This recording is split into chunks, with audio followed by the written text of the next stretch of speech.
agradecemos mucho que hayan respondido de esta manera a la convocatoria que hizo la Fiscalía General. La información que podemos dar de acuerdo a lo que la ley nos permite con relación al caso número 20-5434-042-PE es la siguiente. Es una investigación que formalmente inició de manera preliminar la semana antes del sábado 22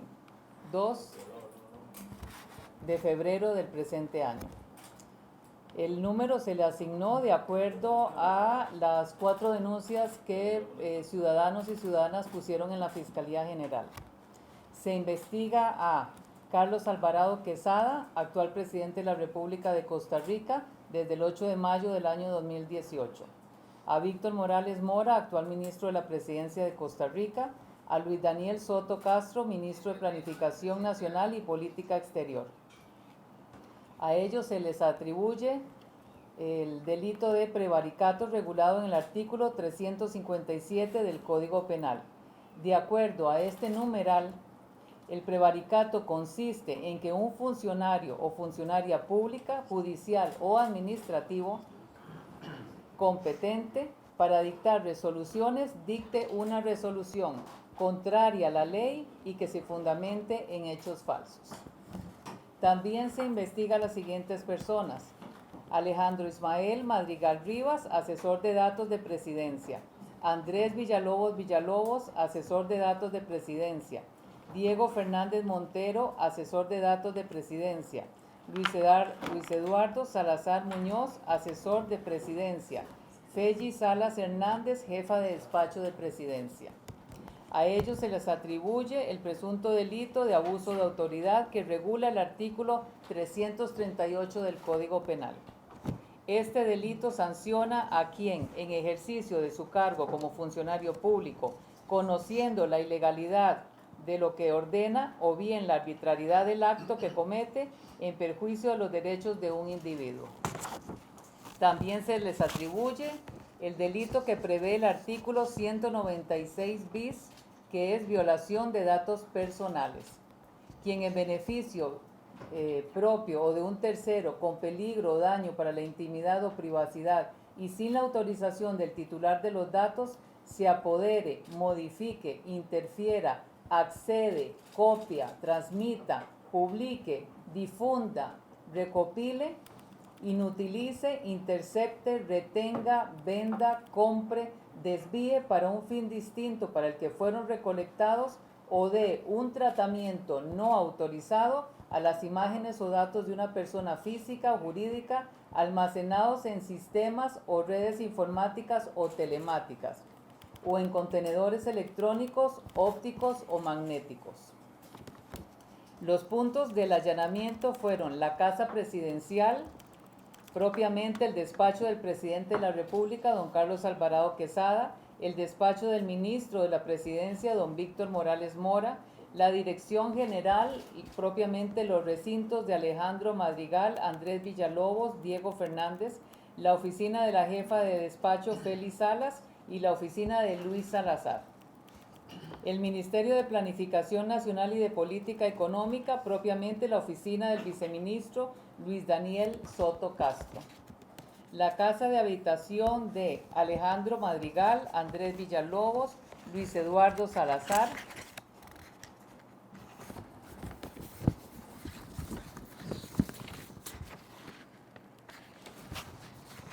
Y del señor Diego Fernández. El allanamiento fue ordenado por la Sala Tercera de la Corte Suprema de Justicia a solicitud del Ministerio Público. Inició a las 8 de la mañana del viernes y finalizó el sábado a las 4 de la tarde. Y dentro de la evidencia fue decomisada documentación varia y artículos electrónicos.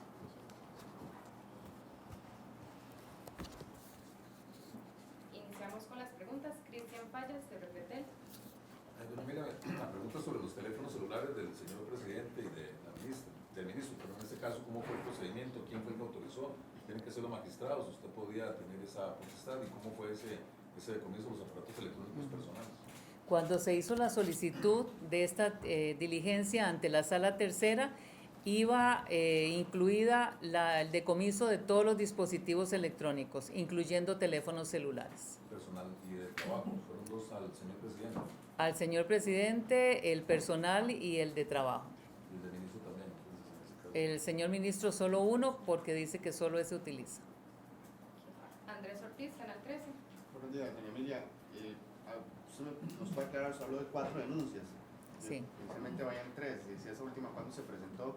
Y la otra consulta es porque usted habló o dividió los delitos, prevaricato a los 3 primeros, al presidente, al ministro y a los 2 ministros. Y el resto de los imputados, abuso de autoridad, violación de datos, ¿es para todos o también es solo para los últimos funcionarios, los que estaban en la unidad, la jefa de despacho? Solo que me aclare ese punto. Si queremos Y buscarlo de la- en las denuncias que se plantearon se hablaba de otros presuntos delitos. Tal vez nos pudiera aclarar qué me dio para determinar que en este caso la Fiscalía solo está investigando el delito de violación de datos, abuso de autoridad y prevaricato. Sí, recordemos que la calificación legal que se le da a los hechos que se investigan puede cambiar a lo largo del proceso de investigación. En este momento calificamos los hechos de esa manera. El delito de prevaricato ya subsume lo que es el abuso de autoridad y la violación de datos es para todos. Gracias. El número de denuncias, tal vez me lo corrobora la compañera. Son 4. Son 4, efectivamente. Yo tenía conocimiento de 3 hasta el viernes. Esa última, ¿cuándo se presentó? ¿Tiene el dato? Si gusta me lo busca mientras contestamos otras. Vamos Ok. a buscarlo Gracias. mientras contestamos otras. Rodrigo Guevara, Extra TV. Sí, doña Emilia, me gustaría conocer también cómo se va a estar trabajando a raíz de la información que vaya a salir tanto de la Asamblea Legislativa, de la investigación que ellos mismos están iniciando, como de la misma Defensoría de los Habitantes, que ellos también están asegurando que hubo datos sensibles de que se agarraron en la conferencia de prensa del viernes. Me gustaría saber cómo va a estar trabajando la Fiscalía en conjunto con estas otras instituciones. Nosotros en el proceso de investigación no trabajamos de manera conjunta con ninguna otra institución, pero los insumos que se puedan obtener de las investigaciones que se hagan en la Asamblea Legislativa y en la Defensoría de los Habitantes son importantes para cualquier caso en el Ministerio Público. Doña Emilia, ¿qué procede a partir de ahora después de que se realiza este tipo de allanamientos? Más que es el tema del presidente de la República que está en investigación con respecto a este tema. ¿Cómo se realiza esta investigación? Tal vez para que nos pueda explicar un poco a profundidad. Sí, como cualquier otro caso, se determina cuáles son los pasos a seguir, cuáles otras diligencias de investigación son útiles y pertinentes y se analiza el resultado de la información que ya tomamos de esta diligencia de allanamiento. Doña Emilia, ¿se sabe exactamente a qué datos se tuvo acceso? Vamos en orden. Primero Alejandro Erley, de Colombia. Gracias. Doña Emilia, ya muy tarde, como a eso de las 10:20, 10:30, el viernes, vimos que estaba usted con el resto del grupo inspeccionando el vehículo BPX079 que está a nombre del Ministerio de la Presidencia. Le agradezco que nos cuente por qué ese vehículo es objeto de interés de la Fiscalía en ese caso. En ese vehículo se trasladaba al señor presidente y era importante determinar si había más dispositivos electrónicos en el mismo. ¿Encontraron dispositivos? No podría informarle porque ya eso tiene que ver con el fondo del asunto. Richard Molina, El Guardián. Doña Emilia, gracias por atendernos. La población en general tiene por lo menos lo que transmite en redes es que ¿por qué se tardó tanto en la diligencia si había una denuncia desde el propio viernes y había una noticia? Incluso la presidencia había salido ese mismo día a decir eliminamos el decreto. Yo sé que tal vez para usted sea sencillo, pero para la población no entiende cómo un acto tan importante dilató tanto en realizarse, porque el sentir de la gente es que ya mucha evidencia se pudo haber perdido, número uno. Número dos, también se habla de que el data center en realidad no funciona en Casa Presidencial, sino que funciona en Guatuso, en otras localidades donde estarían almacenando más información. ¿Hay posibilidad de más allanamientos o únicamente este es el sitio que se realizó y demás, por favor? Sí, voy a empezar por su segunda pregunta. No hay posibilidad de advertir de las nuevas diligencias de investigación que se van a realizar independientemente del tipo que sean. Entonces, en ese sentido, no le puedo responder. Vamos a ver, vamos a explicar cómo tuvo lugar el inicio de la investigación de este caso. Doña Karen Guzmán es fiscal de la Fiscalía General, trabaja conmigo y hace las investigaciones preliminares por delegación mía cuando hay una noticia en la prensa de que presuntamente se cometió un delito. El viernes 21 de febrero le solicité me recopilara toda la información de prensa y sábado y domingo 22 y 23 de febrero estuvimos trabajando aquí en la Fiscalía General para analizar la misma. Se tomó la decisión de que había que abrir un proceso de investigación. El lunes a primera hora le di la orden a mi compañera, a mi asistente, para que lo hiciera, pero doña Karen me informa que ya hay presentadas 2 denuncias, una ante el organismo de investigación judicial y una que entró por fax. En ese sentido, por control interno no podemos asignar un número nuevo porque las normas internas dicen utilice el número de la primera denuncia que entra. Por eso es que acumulamos todas las denuncias que venían entrando y con ese número fue que iniciamos la investigación ya formalmente. Y es cuando entramos a analizar cuáles son las diligencias pertinentes, necesarias y urgentes que teníamos que hacer. Se determinó que una de ellas era un allanamiento, registro y secuestro en casa presidencial y en las viviendas de las personas involucradas presuntamente en los hechos, y por eso es que nos tomamos la tarea de buscar información, hacer trabajo de inteligencia, ordenar al organismo de investigación judicial ciertas diligencias para ubicar casas de habitación, para determinar en qué oficinas de casa presidencial estaban trabajando las personas sospechosas. Se organizó y nos tuvimos una mesa de trabajo con los expertos en delitos informáticos para determinar cómo hacer para extraer información del servidor y las computadoras, determinar si los correos electrónicos, la comunicación, la evidencia, los documentos podían estar en computadoras o en la nube. Ese es un trabajo importante. Luego fundamentamos la gestión ante la Sala Tercera. Esa solicitud en cualquier tipo de investigación, por más sencilla que sea, ante un juez penal o ante la Sala Tercera, tiene que ir bien fundamentada. Se trabajó varios días en la fundamentación de la gestión. El jueves a las 7:40 aproximadamente se presentó. La Sala Tercera trabajó desde ese momento hasta las 3 de la mañana del viernes, cuando me llaman para ser notificada de lo que habían resuelto. Me trasladé de Fiscalía General a las oficinas de la Sala Tercera y fui notificada de que se había acogido la solicitud formulada en vista de que estaba bien fundamentada y era procedente.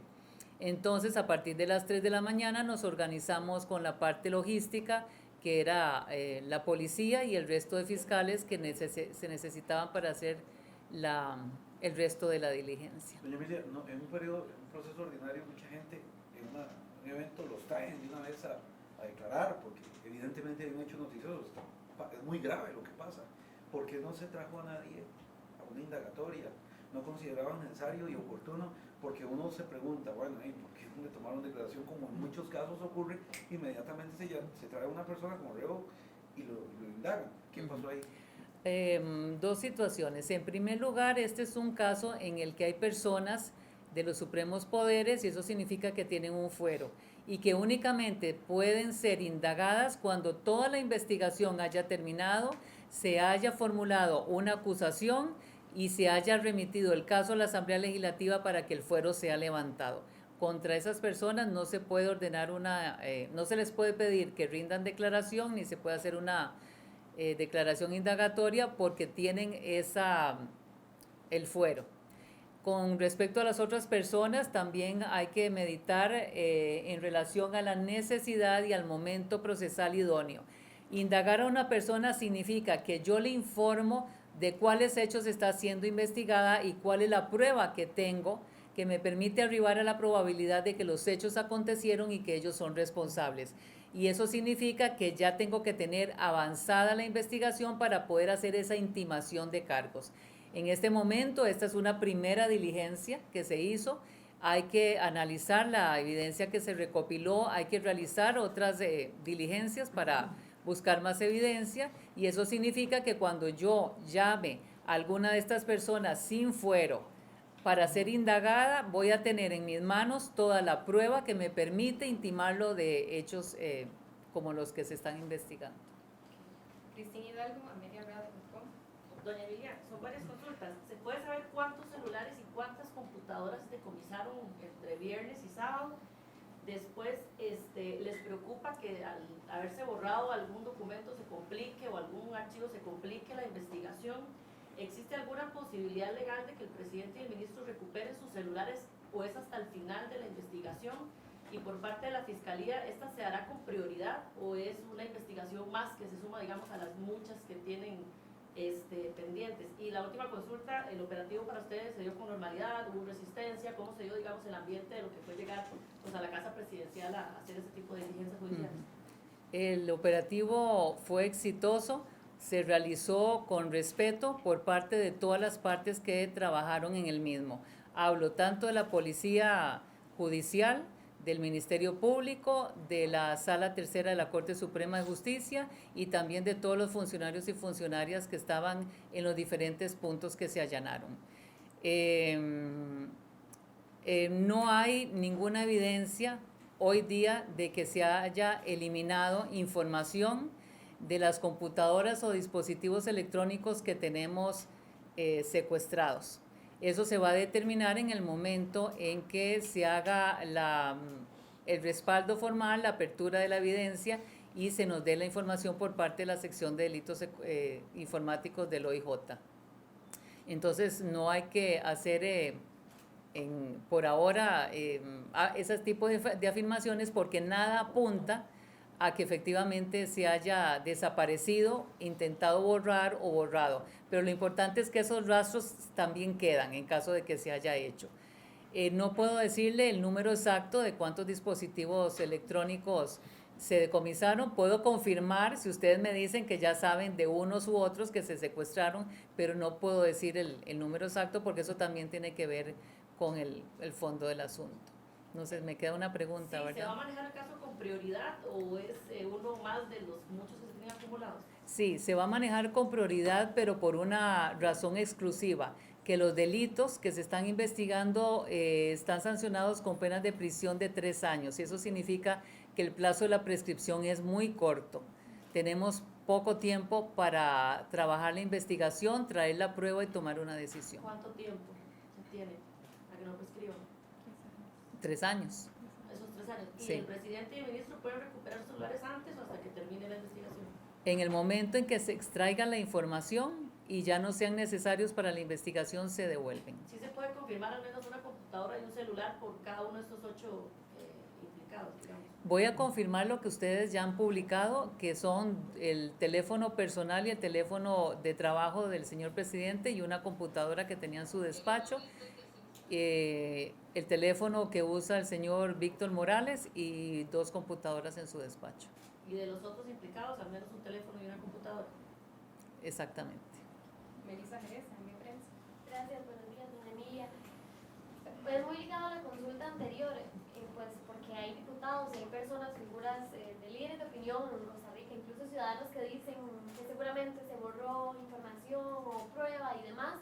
Incluso hay quienes dicen que esperan que no se haya borrado ningún detalle de los diferentes dispositivos que ustedes decomisaron. Entonces, si usted nos puede explicar en la parte de lo que sí, la información pública, que puede comentarnos con respecto a cómo trabajan la informática forense en estos casos para determinar si se borró, si no se borró información y cómo garantizan ustedes que realmente, porque ya se sabía que el allanamiento se iba a hacer desde inicios de la semana, entonces que para final de la semana, pues desde Casa Presidencial iban a tomar pues la seriedad del caso, ¿verdad? Y no iban a borrar ninguna prueba. Entonces, si nos puede comentar más o menos ese proceso, la información que nos pueda decir. Y la otra consulta es en las casas de habitación, si me puede comentar, tal vez no en números, que veo que no lo puede comentar, pero tal vez en detalle general, de qué fue lo que decomisaron en esas casas, por favor.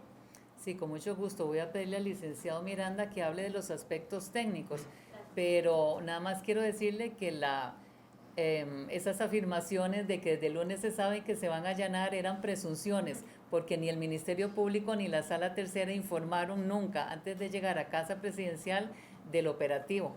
Entonces es comprensible que los medios de prensa y la población en general por el tipo de delito, presuma que esa diligencia era procedente, pero nunca se informó por parte de nosotros ni de la Sala Tercera que la misma iba a tener lugar. Le voy a pedir a don licenciado Miranda que me ayude con la parte técnica.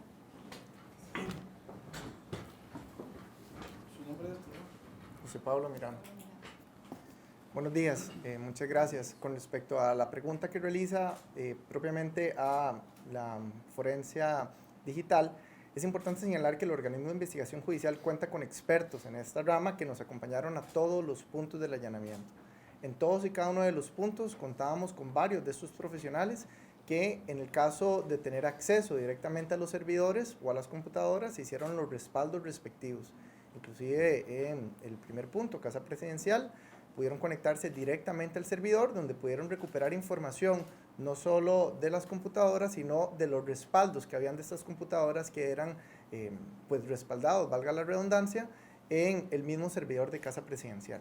Es importante señalar que dentro de la misma forencia digital, como usted lo señala, va a ser una tarea importante por parte del organismo de investigación judicial poder determinar la integridad de esos datos. Como bien lo señala doña Emilia, cualquier movimiento a nivel digital genera algún tipo de rastro que puede ser evidentemente, que deja una marca, que puede ser visibilizada y puede ser analizada.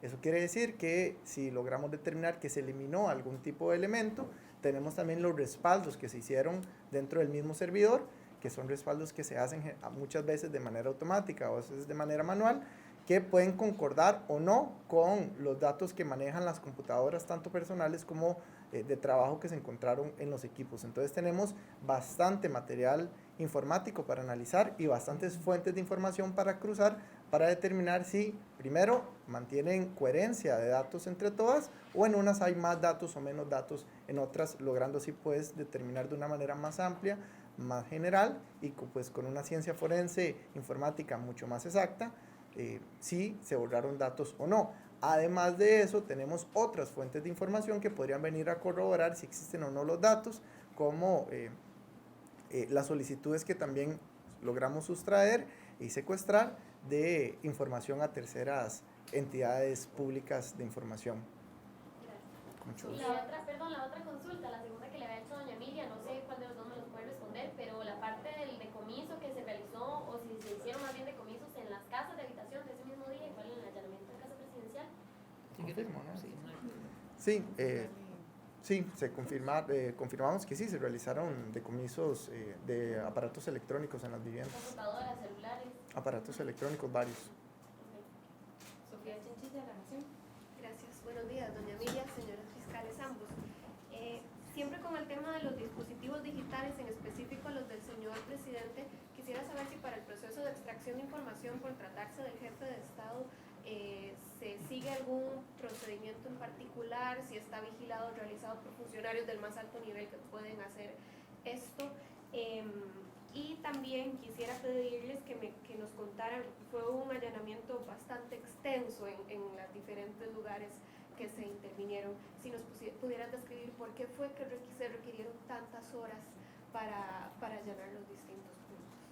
Sí, con mucho gusto. Como el señor presidente tiene fuero, todas las decisiones y las diligencias de investigación que se ordenen en este caso tienen que ser autorizadas por los magistrados y las magistradas de la Sala Tercera de la Corte Suprema de Justicia. En este momento nosotros ya vamos a pedir la apertura de la evidencia. Eso significa que es la Sala Tercera misma la que nos va a dar el permiso para hacer la extracción de los teléfonos del señor presidente, de la información que contenga. La diligencia duró por muchas razones. En primer lugar, fueron bastantes puntos a allanar y en todos tenía que estar presente quien les habla, porque precisamente como hay personas que tienen fuero, todas las diligencias tienen que ser dirigidas y presenciadas por mi persona. Eso significa que no podía delegar en ningún fiscal o fiscala las otras diligencias que se realizaron fuera de Casa Presidencial. También hubo varias circunstancias que obligaron a quien les habla a solicitar ampliaciones de los allanamientos. Por ejemplo, cuando llegamos a la casa donde presuntamente vivía el señor Alejandro Madrigal, determinamos en ese momento que acababa de pasarse de casa a otra. Eso significa que yo tengo que fundamentadamente pedirle a la sala tercera que ya no entremos a la casa de los papás donde estaba viviendo, sino que nos traslademos a la nueva vivienda.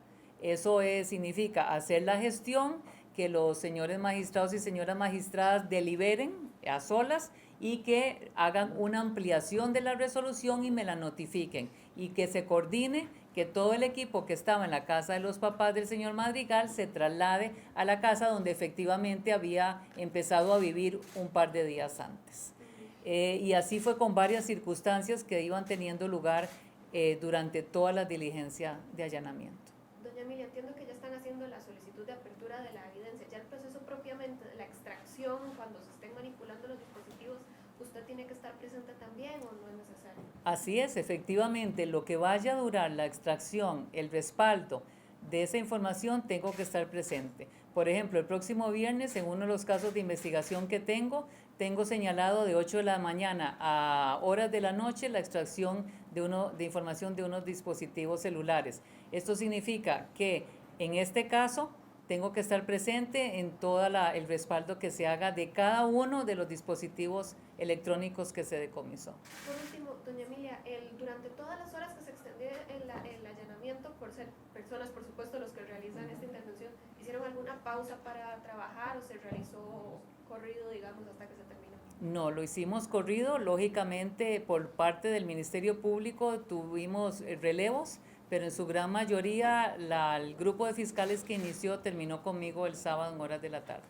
Gracias. Con mucho gusto. Álvaro Murillo, Semanario Universidad. Buenos días, doña Emilia. Más allá de lo formal en el acceso a la información de los teléfonos, considerando que es usual que se filtre información que manejan ustedes aquí, sea a la prensa o a otras instancias, es usual, ¿cómo van a hacer para que la información, en el caso del presidente o del ministro de la presidencia, no circule también, incluso información que quizás no tenga nada que ver con este caso? ¿Cómo va a ser la custodia y el control, considerando eso, que es el celular personal del jefe de Estado? La información que se extraiga de cualquier dispositivo electrónico está en manos únicamente de las personas investigadas, sus